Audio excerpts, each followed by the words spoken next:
One of the most common titles used of Jesus in the New Testament is that of the Good Shepherd.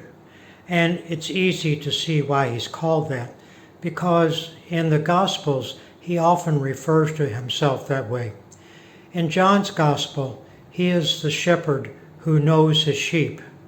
There he says, "The sheep hear his voice," as he calls his own sheep by name and leads them out.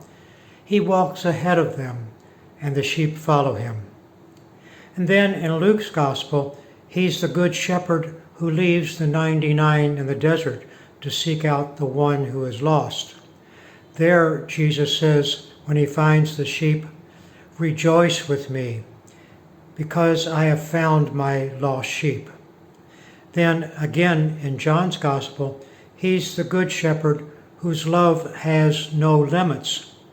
In John's Gospel, Jesus says, "I have other sheep that do not belong to this fold.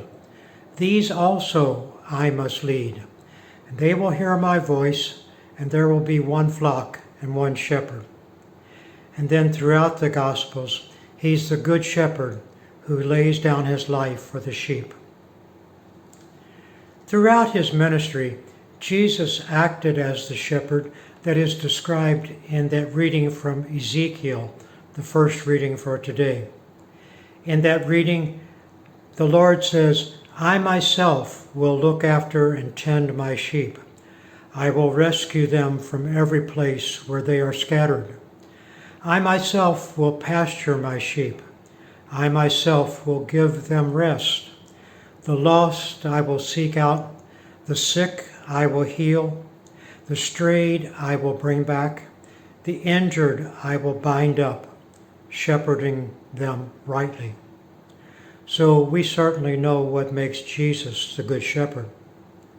But we might ask, looking at today's gospel, what makes us the good sheep?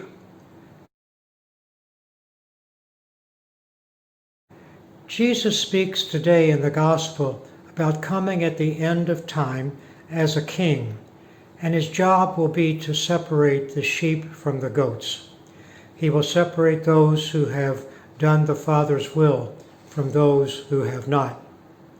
The sheep, the good people, they are the ones who fed the hungry, gave drink to the thirsty, clothed naked, welcomed the stranger, cared for the sick, visited the imprisoned. They did what Jesus did. They followed his example, the example of the Good Shepherd.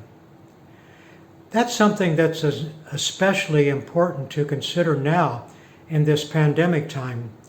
So many people today feel lost, like that one sheep.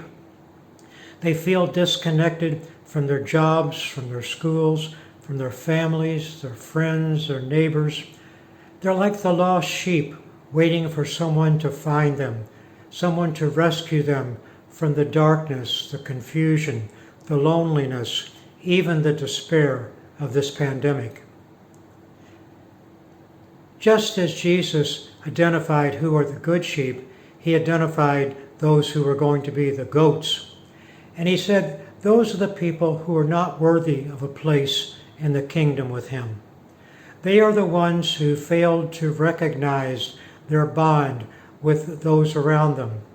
They failed to recognize their obligations to fellow human beings. They failed to realize that in neglecting to show love and compassion to those suffering, they also failed to show their love for God.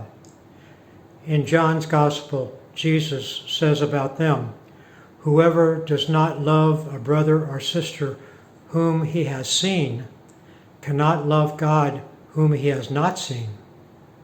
So we know why Jesus is recognized as the Good Shepherd. Do we know if we're going to be recognized as the good sheep? This Sunday, Jesus tells us how to be good sheep. We're to follow his example. And if we do that, then we will hear the King say to us, "Come, you blessed of my Father, inherit the kingdom prepared for you from the foundation of the world."